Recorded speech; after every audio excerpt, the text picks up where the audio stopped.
मैं डॉक्टर चंद्रशेखर रावत हूँ। भाग्योदय अस्पताल सागर में न्यूरोलॉजिस्ट हूँ और यहाँ प्रैक्टिस कर रहा हूँ। मिर्गी रोग के संबंध में कुछ जरूरी जानकारी आपसे साझा करने जा रहा हूँ। सबसे महत्वपूर्ण बात यह है कि मिर्गी रोग के मरीज को जो दवा, जैसे ही उसे पता लगता है और डॉक्टर को दिखाता है और डॉक्टर ने जो दवा उसे प्रिस्क्राइब की, वो दवा उन्हें एक तय डोज के हिसाब से, वजन के हिसाब से या उम्र के हिसाब से दी जाती है। तो सबसे महत्वपूर्ण सावधानी यही रखनी चाहिए कि वो दवा का डोज तय अनुसार लें, जितनी मात्रा और जितनी बार बताया गया है उसके आधार पे ही दवा लें। दवा का डोज मिस नहीं करना चाहिए। दूसरी बात यह है कि दवा का जो भी ब्रांड है या दवा का जो भी प्रकार है वो अपने मन से बदलना नहीं चाहिए। तीसरी महत्वपूर्ण जानकारी ये है कि मिर्गी रोग के मरीज को नींद पर्याप्त मात्रा में लेनी चाहिए। खास करके रात के समय की जो नींद होती है, जो बायोलॉजिकल क्लॉक के हिसाब से होती है, वो बहुत जरूरी होती है।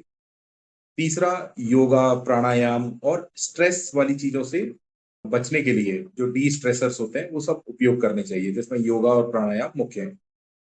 इसके अतिरिक्त यह भी समझना जरूरी है कि जब आपको मिर्गी रोग का पता चला है और शुरुआत है इलाज की, तो जो हाई रिस्क एक्टिविटीज होती हैं जैसे ड्राइविंग करना, स्विमिंग करना या आग के पास खड़ा होना, किनारे पर खड़ा होना, ऊंचाई पर किनारे पर खड़ा होना, ये सब जो एक्टिविटीज होती हैं वो कुछ समय के लिए, जब तक डॉक्टर परमिट ना करे तब तक नहीं करनी चाहिए। तो यदि एक मिर्गी रोग का मरीज, इसके अलावा ये भी होता है कि कई बार घर पर मिर्गी हो जाती है, कई बार लगातार झटके आते हैं, तो इस स्थिति में हमेशा बाएं करवट मरीज को लिटाना चाहिए और उसके मुंह में या कुछ भी सूंघाना, ये सब जो भ्रांतियां हैं वो नहीं करनी चाहिए।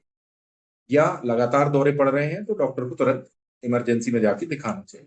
मिर्गी रोग का इलाज संभव है और यह भी जानना जरूरी है कि 60-70% केसेस में मिर्गी रोग जो है वो दवाओं से ठीक हो जाती है।